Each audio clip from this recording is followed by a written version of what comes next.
मान्य सुजात दादा आंबेडकर आगे बढ़ो।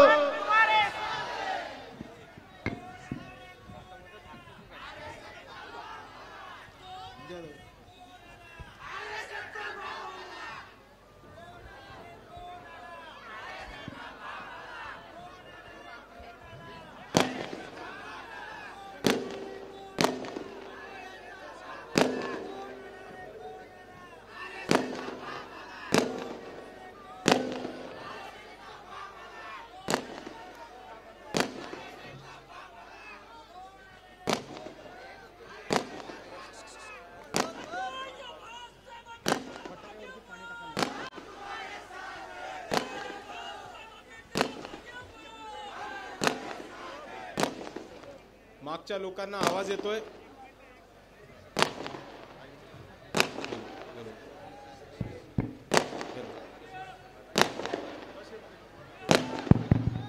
हॅलो, मागच्या लोकांना आवाज येतोय का? हात वर करून दाखवा आवाज येत असेल तर सगळ्यांना. जर जराशी थंडी वाढली असेल तर थंडी घालवायला नारा द्यायचा काय? डॉक्टर बाबासाहेब आंबेडकरांचा, डॉक्टर बाबासाहेब आंबेडकरांचा, वंचित बहुजन आघाडीचा, वंचित बहुजन आघाडीचा. जय जय जय जय जय भीम, जय जय जय जय जय भीम. बाळासाहेब आंबेडकर तुम आगे बढ़ो, बाळासाहेब आंबेडकर तुम आगे बढ़ो.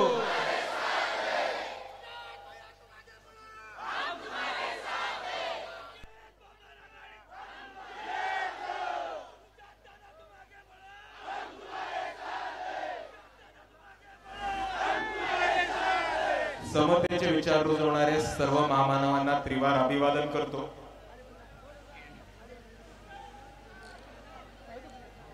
समतेचे विचार रुजवणाऱ्या सर्व महामानवांना त्रिवार अभिवादन करतो. आणि तसेच मंचावरती उपस्थित धैर्यवर्धनजी फुंडकर, डॉक्टर निलेश विश्वकर्मा, राजेंद्र भाऊ पातडे, संजय चोरपगार, राहुल दादा मिश्रा आणि अंकुश दादा वाघपंच, तसेच मंचावरती सर्व मान्यवर, इथे उपस्थित माझ्या माता भगिनी, इथे उपस्थित माझे वडीलधारी मंडळी आणि या चळवळीतल्या तमाम साथीदारांना माझा जय जिजाऊ, जय शिवराय, जय ज्योती, जय क्रांती, जय लहूजी, जय मल्हार, जय बजरंग, जय सेवालाल, अस्सलाम वालेकुम आणि क्रांतिकारी जय भीम. मित्रांनो, सुरू करायच्या आधी आपल्याला काही गोष्टी समजून घ्यायला लागणार आहेत आणि आपल्या जिल्ह्याबद्दल आपल्याला काही समजून घ्यायला लागणार आहे. मागच्या वर्षी भारत सरकारने एक यादी काढली होती. 250 मागास जिल्हे, अख्ख्या देशामध्ये 250 मागास जिल्ह्यांची यादी काढली होती आणि अख्ख्या देशांच्या 250 मागास जिल्ह्यांमध्ये आपला अमरावती जिल्हा हा एक जिल्हा होता. आणि ही आपल्या सर्वांसाठी खूप दुर्दैवाची बाब आहे, कारण आपल्याकडे बरीच लोक येऊन सत्ता करून गेली, आपल्याकडे बरीच लोकांनी येऊन सत्ता उपभोगली. आपल्यातल्या काही लोक होते, बाहेरच्या काही लोक होते, काँग्रेसचे होते, राष्ट्रवादीचे होते, शिवसेनेचे होते, स्वाभिमानीचे होते, प्रहारचे होते, सगळ्या पक्षाचे लोक येऊन गेले. पण यांतल्या एकाही माणसाला आपला विकास करता आला नाही, हे आपण सर्वांनी समजून घेतलं पाहिजे. आजही जर आपण दर्यापूरच्या हॉस्पिटलची परिस्थिती बघितली तर आपल्याला कळेल की दर्यापूरचं हॉस्पिटल अतिशय वाईट कंडिशन मध्ये. कोणाचा ऍक्सिडेंट झाला, आजार झाला, मोठी कुठली दुखापत झाली तर अजूनही आपल्याला 50 किलोमीटर लांब अमरावतीला हॉस्पिटलमध्ये जायला लागतं. ही परिस्थिती आपल्याला सर्वांना समजून घेतली पाहिजे. आणि जर ह्याच्यावरती ऍक्शन घ्यायची असेल तर आपल्याला एकच गोष्ट करायची आहे, म्हणजे या सगळ्या काम चोरांना हकला आणि वंचित बहुजन आघाडीची सत्ता बसवा. आणि मी आपल्या सर्वांना सांगतो, नगरपालिकेमध्ये जर वंचित बहुजन आघाडी सत्तेमध्ये आली तर मुंबई पुणे नागपूर सारखं 5 स्टार हॉस्पिटल 500 बेडचं सरकारी हॉस्पिटल वंचित बहुजन आघाडी दर्यापूर मध्ये नक्कीच चालू करेल। आणि मित्रांनो, हेच बोलत असताना इथे खूप मोठे तरुण आपल्या सर्वांसोबत उपस्थित आहेत। इकडच्या आलेल्या तरुणांना मला एक प्रश्न विचारायचा आहे की तुम्ही लोक शिक्षण घेता का? शिक्षणानंतर काय करणार? नोकरी करणार? गॅरंटी आहे का नोकरी मिळायची? कोणालाच गॅरंटी नाही नोकरी मिळायची। आपली पोरं शिक्षण घेतात। बाबासाहेबांनी आपल्याला शिक्षणाचं महत्त्व पटवून दिलं होतं आणि त्याच मार्गाने आपण सर्व शिक्षण घेतो। पण शिक्षण घेतल्यानंतरही आपल्या हाताला नोकरी नाही, आपल्या हाताला रोजगार नाही। इतके जास्त तरुण अमरावतीमधनं दर्यापूरमध्ये शिकून सवरून समोर येतात, पण आपल्या जिल्ह्यामध्ये, आपल्या तालुक्यामध्ये, आपल्या शहरामध्ये त्यांना नोकरी नसते। त्याच्यामुळे त्यांना नागपूर पुणे मुंबई इथे स्थलांतरित व्हायला लागतं। आणि ही चूक इकडच्या सत्ताधाऱ्यांची आहे की आतापर्यंत एवढा पोटेन्शियल असलेला जिल्हा, एवढे पोटेन्शियल असलेले तरुण यांना आजपर्यंत नीट वापरता नाही आलं आणि त्यांना नीट डिरेक्शन नाही देता आली, दिशा नाही देता आली आणि इकडच्या शिकलेल्या तरुणांच्या हाताला रोजगार नाही देता आला। हे इकडच्या सत्ताधाऱ्यांचं खूप मोठं फेलियर आहे, हे आपण सर्वांनी समजून घेतलं पाहिजे। आणि हेच बोलत असताना मला ग्रामीण भागाबद्दल पण बोलायचं आहे की आपल्या दर्यापूर तालुक्यामध्ये जितके पण गाव आहेत त्या गावांमध्ये एक आरोग्य केंद्र सुद्धा चालू नाही केलं। आताच राजेंद्र भाऊंनी आपल्याला अकोला पॅटर्न सांगितलं। अकोला पॅटर्न मधली आपण अजून एक गोष्ट समजून घ्या की जेव्हा गेले 35 वर्ष अकोल्याची जिल्हा परिषदेची सत्ता ही वंचित बहुजन आघाडीकडे होती, गाव तिथे आरोग्य केंद्र चालू करण्याची संकल्पना ही वंचित बहुजन आघाडीने अकोल्यामध्ये करून दाखवलेली। दुसऱ्या बाजूला आपल्या इकडे रस्त्याची मोठी समस्या। एक NH6 हायवे सोडला तर एक चांगला रस्ता नाही आपल्या जिल्ह्यामध्ये। तालुक्याचे रस्ते सगळे भकास, गावाचे रस्ते त्याच्याहून वाईट। साला खड्ड्यात रस्ता आहे का रस्त्यावर खड्डा हे कळत नाही गाडी चालवताना। दुसऱ्या बाजूला मालासाठी, प्रवासासाठी आचलपूर ते मूर्तिजापूर यवतमाळ ही शकुंतला एक्सप्रेस चालत होती। ती शकुंतला एक्सप्रेस सुद्धा इकडच्या सत्ताधाऱ्यांनी बंद पडली, आपण सर्वांनी समजून घेतलं पाहिजे। त्याचबरोबर आपल्यापैकी किती लोक शेती करतात? हात वर करून दाखव। बरेचसे लोक शेती करतात। आपल्या सर्वांना माहिती असेल, माझ्याहून अधिक चांगलं माहिती असेल की आपला भाग हा खारपान पट्टा येतो। खारं पाणी मिळतं, शेती करायला, पीक उगवायला मुश्किल येते। आणि हे इकडच्या सत्ताधाऱ्यांना माहिती असूनही पाण्याची व्यवस्था, सिंचनाची योजना, इरिगेशनच्या स्कीम या आतापर्यंत आपल्या तालुक्यामध्ये पोहोचला नाहीयेत, हे आपण सर्वांनी समजून घेतलं पाहिजे। आणि आपण शेती करतो ती कशी करतो? कपासाची, बरोबर? आता मला सांगा, कपासाची शेती करता अमरावती महाराष्ट्रामध्ये टॉपचा जिल्हा आहे कपासाच्या उत्पादनामध्ये, तरी आपल्या अमरावतीमध्ये एक तरी टेक्सटाईल इंडस्ट्री आहे? नाही। हव्या तशा प्रकारच्या जिनिंग प्रेसिंग युनिट आहेत, कापडाचे कारखाने आहेत? नाही। आपण समजून घ्या आपल्या कपासाबरोबर गेम काय होतो। आपण समजून घ्या आपली फसवणूक कशी होते। आपण कपास कुठे उगवतो? आपल्या तालुक्यामध्ये, आपल्या गावामध्ये, आपल्या शेतामध्ये। आणि हेच करत असताना आपण मेहनत घेतो, आपण कापूस उगवतो, तो येऊन विकतो कुठे? आपल्या गावाच्या किंवा तालुक्याच्या बाजारपेठेत, बरोबर? मग पुढे तो कापूस कुठे जातो? पुढे तो कापूस जातो पश्चिम महाराष्ट्रात। आपल्या कपासाचा पश्चिम महाराष्ट्रामध्ये धागा होतो। मग तो धागा कुठे जातो? गुजरातला। त्या धाग्याचा गुजरातमध्ये कपडा बनवला जातो आणि मग तोच कपडा येऊन कोणाला विकतात? आपल्याला। म्हणजे येडं कोणाला बनवतायत?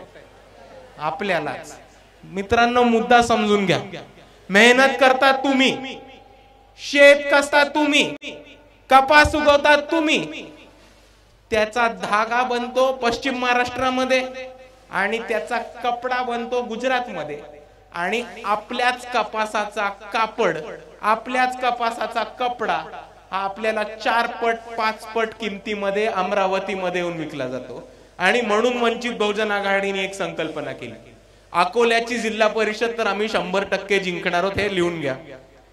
पण अमरावतीची जर जिल्हा परिषद जिंकली तर अमरावती आणि अकोला या 2 जिल्ह्यांसाठी एक टेक्सटाईल इंडस्ट्री उभं करण्याचं काम वंचित बहुजन आघाडी करेल।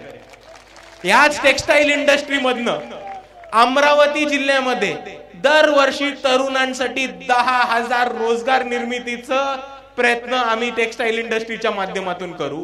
पण ह्या टेक्सटाईल इंडस्ट्रीचं महत्व समजून घ्या।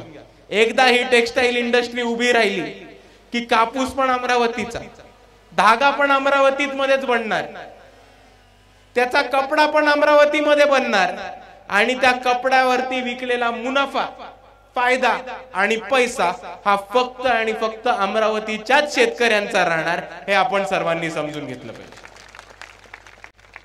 आणि मित्रांनो, रोजगार निर्मिती हा आपल्या सर्वांना एक महत्त्वाचा मुद्दा समजून गेला पाहिजे। कारण आपण शिकतो, सवरतो आणि आपला तरुण खूप मोठ्या प्रमाणामध्ये समोर येतो, पण ह्यांच्या हाताला रोजगार नाही, ह्यांच्या हाताला नोकरी नाही, म्हणून आपला तरुण हा निराश होऊन शिक्षणापासून दूर जातो। आपण सर्वांनी हे षडयंत्र समजून घेतलं पाहिजे की इकडच्या मनुवादी व्यवस्थेला कोणत्याही परिस्थितीमध्ये एक दलिताचा पोरगा, बहुजनाचा पोरगा, आदिवासीचा पोरगा, मुसलमानाचा पोरगा कोणत्याही परिस्थितीत त्यांना शिकून सवरून पुढे आलेला नकोय आणि स्वतःच्या पायावरती उभा राहिलेला नकोय। म्हणून आपण सर्वांनी या मनुवादी व्यवस्थेला शिक्षण घेऊन, शिक्षण उच्च दर्जाचं घेऊन ठोकारलं पाहिजे, अशी मी आपल्या सर्वांना विनंती करतो। आणि मित्रांनो, आपल्याकडे मुद्दे बरेच आहेत, आरोग्याचे मुद्दे आहेत, पाण्याचे मुद्दे आहेत, रस्त्याचे मुद्दे आहेत, पण हे प्रश्न सुटणार नाहीत जर आपण चुकीच्या लोकांना सत्तेवरती बसवलं तर। हे प्रश्न सुटणार नाहीत जर आपण टाइमपास लोकांना सत्तेवरती बसवलं तर। आणि म्हणून मी आपल्याला एवढीच विनंती करतो की आमदार खासदार ही वरची लोक आहेत, ती आपली लोक नाही, ती कधी आपली लोक बनणार पण नाही। पण स्थानिक स्वराज्य संस्थेची लोक, नगरसेवक, जिल्हा परिषद सदस्य, पंचायत समिती सदस्य ही आपल्या हक्काची लोक आहेत आणि येणाऱ्या स्थानिक स्वराज्य संस्थेमध्ये कोणत्याही परिस्थितीत आपण आपल्या हक्काच्या माणसाला म्हणजे वंचित बहुजन आघाडीच्याच माणसाला सत्तेत बसवा आणि आपणच एकत्र येऊन आपला विकास करू, हे मी आपल्या सर्वांना सांगू इच्छितो। आणि जेव्हा आपण आपल्यासाठी काम करणारी लोक, आपल्यासाठी लढणारी लोक यांना आपण साथ द्यायचं ठरवतो, तेव्हा आपल्याला आपल्या मधलीच काही नकली लोक हे मागे टाकायला लागणार आहेत, हे आपण सर्वांनी समजून घ्या। आणि नकली लोकांवरनं मला आठवलं, आपल्याच दर्यापूरचे एक आमदार होते।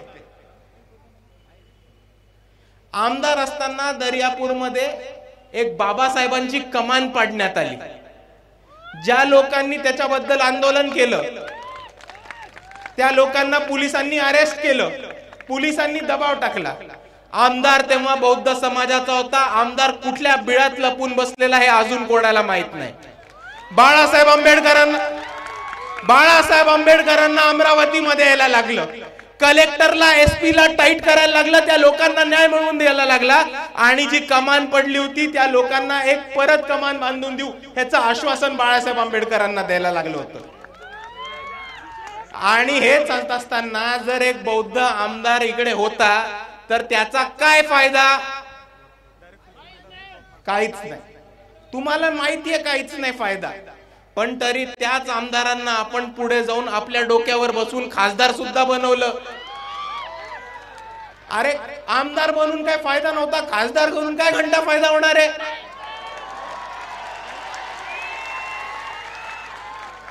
एवढे महत्वाचे मुद्दे, बौद्ध समाजावरती, दलित समाजावरती अन्याय अत्याचार होतोय, आपल्या खासदारांनी एकदा तरी त्यांचं तोंड उघडलं का सभागृहामध्ये? नाही। संन्यस्त खडग नाटकामधनं बौद्धांचा अपमान होतो, गौतम बुद्धांचा अपमान होतो, आपले खासदार गप्प राहतात। मनुवादी मोठा अपप्रचार करतात की बाबासाहेबांनी संविधान नाही लिहिलं, BN रावांनी संविधान लिहिलं, हा बाबासाहेबांचा अपमान होतो, तेव्हा आपले खासदार गप्प राहतात।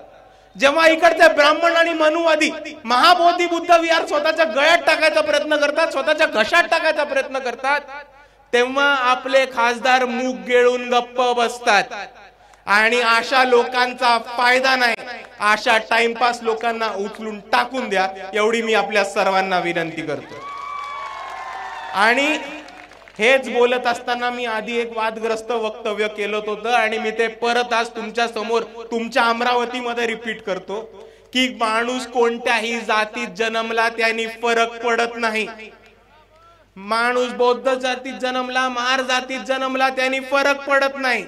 माणूस छातीनी आणि विचारांनी आंबेडकरवादी असायला लागतो, मगच फरक पडतो.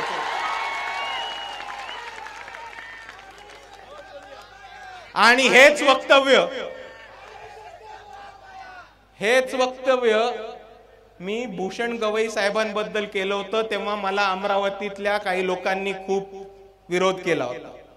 राजेंद्र गवईंच्या लोकांनी खूप विरोध केला होता. पण मी बोलत राहीन. या फालतू पाकिटमारांचा आपल्याला काय फरक पडत नाही, मी बोलत राहीन. आणि भूषण गवईंच्या माझ्या वक्तव्यानंतर काय काय झालं हे पण आपण सर्वांनी समजून घेतलं पाहिजे. सर्वात पहिले भूषण गवईंनी SC STच्या आरक्षणामध्ये उपवर्गीकरण आणलं. हे भूषण गवईंचं वक्तव्य होतं की ज्या माणसाला आरक्षणाचा लाभ मिळालाय त्याच्या कुटुंबातल्या पुढच्या माणसाला आरक्षणाचा लाभ मिळू नये. हे भूषण गवईंचं वक्तव्य होतं की ज्यांची आर्थिक परिस्थिती सुधारली आहे त्यांना आरक्षण मिळू नये. मला भूषण गवईंना एकच गोष्ट सांगायची की तुम्हाला बाबासाहेब नसतील कळले तर काही फरक नाही.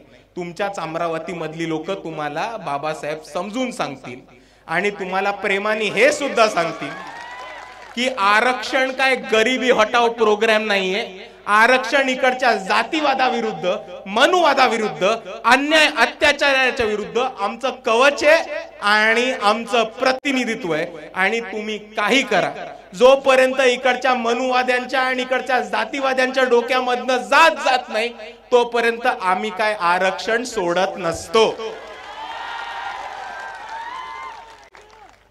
आणि एवढंच नाही तर अजून 2 पावलं गवई परिवार पुढे गेला. भूषण गवईंची माता या RSSच्या पदयात्रेला जाणार होत्या. खूप विरोध झाला म्हणून त्यांनी सकाळी म्हटलं की तब्येत बरी नाही म्हणून जाणार होत्या. पण दुसऱ्या बाजूला राजेंद्र गवई येऊन म्हणतात की RSSच्या पदयात्रेला गेलं तर काय फायदा, काय चुकीचं. आता तुम्ही समजून घ्या, जी लोक RSSच्या पदयात्रेला जातात ती लोक आंबेडकरवादी मानणार का? जी लोक आरक्षण संपवतात ती लोक आंबेडकरवादी मानणार का? आणि जी लोक आरक्षणावरती आर्थिक निकष लावतात त्यांना सुद्धा आंबेडकरवादी मानणार का? नाही. पण भूषण गवईंना जरा सोडून देऊ. मी बोलल्यानंतर त्यांच्याबरोबर लय वाईट गोष्टी घडल्यात, थोडं त्यांना शांत द्या. तुम्हीच मुद्दा समजून घ्या. भूषण गवईंनी एक स्टेटमेंट केलं आणि त्यांच्या समोर काम करणारा, त्यांच्या हाताखाली काम करणारा कोणतरी एक छोटा चुटपुटिया वकील त्यांनी त्याला चप्पल मारून मारली. आता तुम्ही समजून घ्या की भारत देशाच्या सरन्यायाधीशाला जर कोणी चप्पल फेकून मारलं तर तो ह्या देशाचा अपमान आहे का व्यक्तीचा नाही. तो भारताच्या न्याय व्यवस्थेचा अपमान आहे आणि तो भारताच्या संविधानाचा अपमान आहे, हे आपण सर्वांनी समजून घेतलं पाहिजे. आणि दुसऱ्या बाजूला काल आपण बघितलं असेल तर न्यूयॉर्क मध्ये एक टाइम स्क्वेअर म्हणून जागा आहे. त्या न्यूयॉर्कच्या टाइम स्क्वेअर मध्ये सवर्ण, उच्चवर्णीय, उच्चवर्गीय भारताच्या नागरिकांनी भूषण गवईंच्या विरुद्ध एक मोर्चा काढला. त्या मोर्चामध्ये त्यांच्या फोटोला चप्पल मारण्यात आली. त्या मोर्चामध्ये त्यांचा पुतळा जाळण्यात आला. आणि अजूनही भूषण गवईंची लोक ह्याच्याबद्दल गप्प आहेत. ज्या व्यवस्थेने, ज्या पक्षाने त्यांना सरन्यायाधीश बनवलं ती लोक गप्प आहेत. पण भूषण गवईंची लोक गप्प असली तरी आपल्याला फरक पडत नाही. जिकडे जिकडे अन्याय अत्याचार होतो आणि जिकडे जिकडे चुकीचं घडतं तिकडे तिकडे एक आंबेडकरवादी आवाज उचलणार. आणि म्हणून भूषण गवईंची कितीही मतभेद असले तरी त्यांच्याशी चुकीची घटना झालीये त्याच्या विरुद्ध आम्ही बोलणार आणि रडत राहणार। आणि म्हणून या घटनेनंतर मी डायरेक्ट अमित शहांना चॅलेंज करतोय की काल भूषण गवईंची भारताच्या सीजीआयची एफईजी जाळण्यात आली, भारताच्या सीजीआयना चप्पल मारण्यात आलं, त्यांच्या फोटोला चप्पल मारण्यात आलं। हा एका दलित माणसाचा अपमान नाहीये, हा एका व्यक्तीचा अपमान नाहीये, हा भारत देशाचा अपमान आहे, हा भारताच्या संविधानाचा अपमान आहे आणि हा भारताच्या न्याय व्यवस्थेचा अपमान आहे। म्हणून मी अमित शहांना चॅलेंज करतो की जर तुम्हाला या देशाची सुरक्षा महत्त्वाची असेल आणि जर तुमच्यामध्ये दम असेल तर त्या एनआरआयचा सगळ्यात पहिले पासपोर्ट रद्द करा। तिथे जे जे भारताचे नागरिक आहेत अमेरिकेमध्ये त्यांचा पासपोर्ट रद्द करा आणि जे जे एनआरआय आहेत त्यांना परत येण्यासाठी त्यांचा व्हिसा रद्द करा। जर तुम्हाला भारताची सुरक्षा आणि भारताची सॉव्हर्निटी ही महत्त्वाची असेल तर आपले होम मिनिस्टर ह्याच्यावर नक्कीच ऍक्शन घेतील अशी मी त्यांच्याकडनं अपेक्षा ठेवतो। आणि हेच बोलत असताना मित्रांनो, लढणारी लोक, झडणारी लोक, इकडच्या व्यवस्थेला अंगावरती घेणारी लोक ही तुमच्या समोर वंचित बहुजन आघाडीच्या स्टेजवरती बसली। कुठलाही मुद्दा असो, कुठलंही आंदोलन असो, वंचित बहुजन आघाडी नेहमी लढत राहते आणि लढत राहणार। सत्ता येऊ न येऊ, निवडणुकीमध्ये यश येऊ न येऊ, उमेदवार जिंको न जिंको, आम्ही सर्वांनी ठरवले की आम्ही बाबासाहेब आंबेडकरांची चळवळ पुढे घेऊन जाणार आणि अन्याय अत्याचाराच्या विरुद्ध, शोषणाच्या विरुद्ध, तमाम वंचितांसाठी वंचित बहुजन आघाडीचे कार्यकर्ते नेहमीच लढत राहतील हे मी आपल्या सर्वांना इथे उभं राहून ठामपणे सांगू इच्छितो। आणि मित्रांनो, तुम्हाला उदाहरणं द्यायची झाली महाराष्ट्रामध्ये तर बरीच आहेत।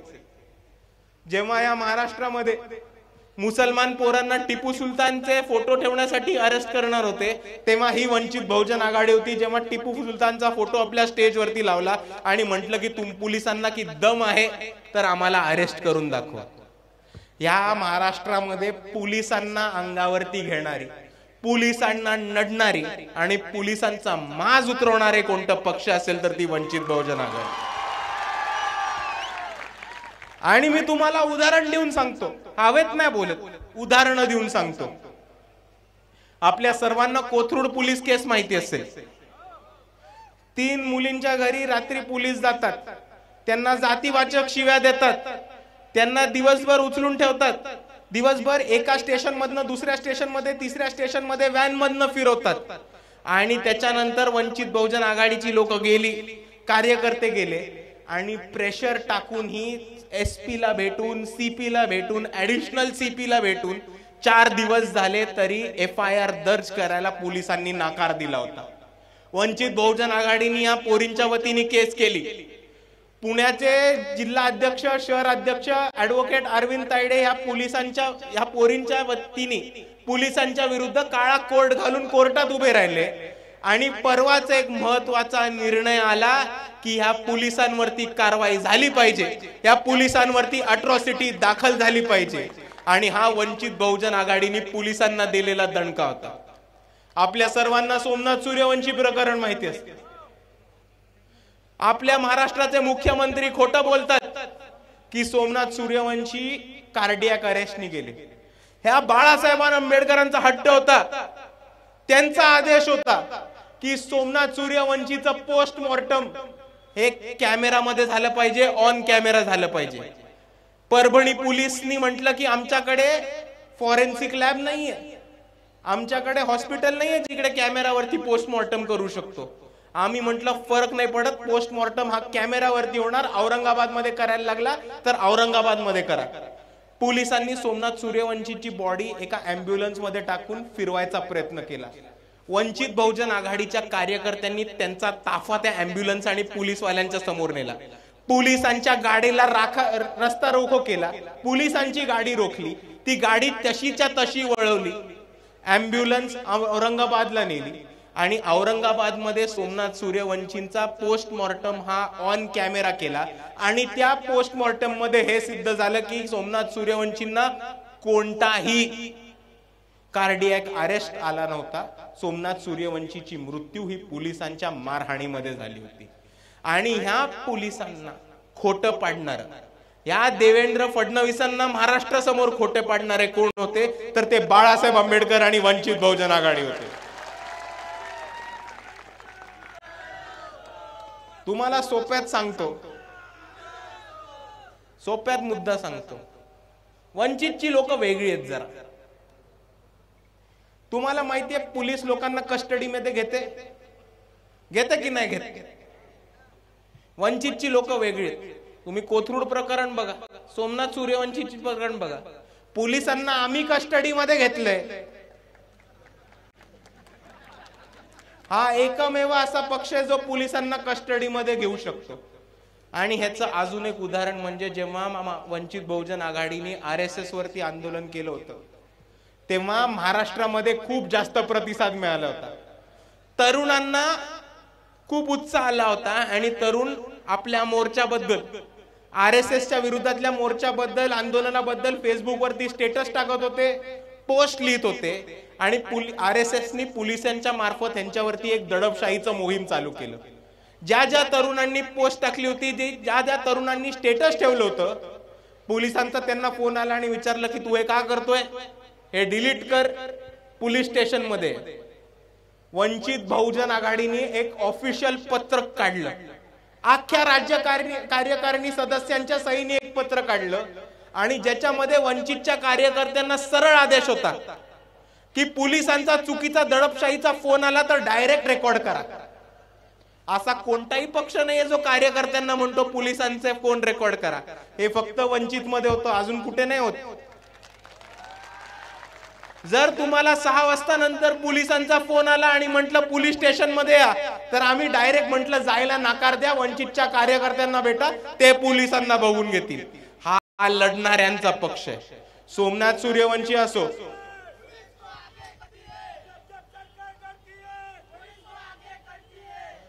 हा एकमेव असा पक्ष आहे जो पोलिसांची कस्टडी घेऊ शकतो, जो पोलिसांचे कॉल रेकॉर्ड करा असं पत्रक काढू शकतो. आणि जर तुम्हाला पोलीस स्टेशन मध्ये बोलवले तर वंचितच्या कार्यकर्त्याशिवाय जाऊ नका हे सांगणारा हा एकमेव पक्ष. आपल्या सर्वांना मी एवढंच सांगू इच्छितो की हा लढणाऱ्यांचा पक्ष, हा मार खाणाऱ्यांचा नाही, मारणाऱ्यांचा पक्ष. आणि तुमच्यासाठी लढणारे, तुमच्या सर्वांसाठी धावून येणारे आणि तुमच्यासाठी कायम उभे राहणारी लोक तुमच्या सर्वांसमोर. आणि आपल्याच अमरावतीमध्ये आपल्यामधलेच खापरे, आपल्यामधलेच फुटलेली लोक आणि आपल्यामध्येच काँग्रेस, BJP, RSSच्या दावणीला लागलेली लोक खूप आहेत. जर ही लोक अपप्रचार करायला आली, जर ही लोक तुमची दिशाभूल करायला आली आणि जर ही लोक वंचित बहुजन आघाडीच्या विरोधात बोलायला आली तर ह्यांना बिंदास ठोकून काढा, पुढचं आम्ही बघून घेऊ. आणि हेच बोलत असताना मला आपल्या सर्वांना एवढंच सांगायचंय की आपण लढतोय, लढत राहू. येणारी स्थानिक स्वराज्य संस्था आपल्या हक्काची आहे आणि त्याच्याहून महत्वाचं आपल्या हातातली. आपण कुठेही मागे हटू नका, कुठेही कमी पडू नका. आज जो जोश दाखवलाय, आज जी ताकद दाखवली, आज जो उत्साह दाखवलाय, तो निवडणुकीपर्यंत कायम ठेवा. आणि सत्तेत येण्यापासून आपल्याला आपला कोणाचाही बाप थांबू नाही शकत, ही परिस्थिती आपल्या सर्वांसमोर आली. म्हणून मी जाता जाता आपल्या सर्वांना एवढंच सांगतो की लढणारी लोक तुमच्या समोर आहेत, त्यांना साथ हवी आहे तर फक्त आणि फक्त तुमच्या मतदानाची. एवढं म्हणून मी माझे 2 शब्द थांबवतो. आपल्या सर्वांना माझा जय भीम, जय संविधान.